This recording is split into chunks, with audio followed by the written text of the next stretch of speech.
Армысыздар, құрметті көрермендер.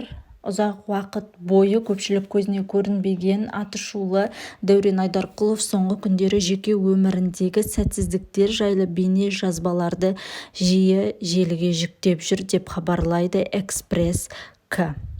Естеріңізге сала кетсек, халыққа КВН арқылы танылған Дәурен Айдарқұлов алғашқыда Баян есімді аруға үйленіп, онымен 2016 жылы ажырасады. Одан кейін дәл сол жылы Кешью тобының экс-әншісі Ақбота Сейтмағамбетпен шаңырақ көтереді. Бірнеше жылдан соң актердің екінші әйелімен де дәм-тұзы жараспай, ерлі-зайыптылар екі жаққа кетеді. Екі некесі де сәтсіз аяқталған Айдарқұлов қазір өзінің қателігін түсініп, жеке парақшасына бұрынғы әйелдермен не үшін ажырасқанын ашық айтып жүр. Менің бірінші және екінші некедегі ең үлкен қателігімнің неден екенін білесіздер ме? Себебі мен оларды қалай бар, сол болмысымен қабылдай алмадым.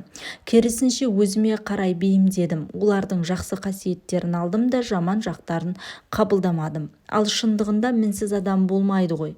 Әрбір адамның жақсы және жаман жақтары бар.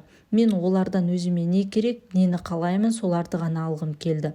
Мысалы, дәмді тамақ ішіп, тап-таза үтіктелген киім киіп және менің ата-анаммен үйге келген достарыммен жақсы қарым-қатынаста болғанын қаладым.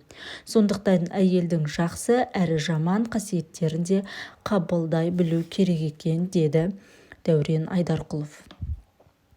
Айдарқұловтың желідегі бұл видеосы көрген оқырмандары оны жерден алып жерге салып жағымсыз жазбаларында қалдырған.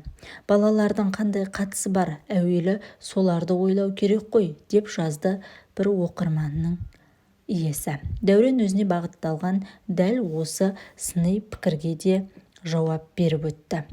Айта кетейік, Дәуреннің алғашқы отбасынан 3 баласы, екінші некесінде кішкентай ұлы мен қызы өсіп келеді.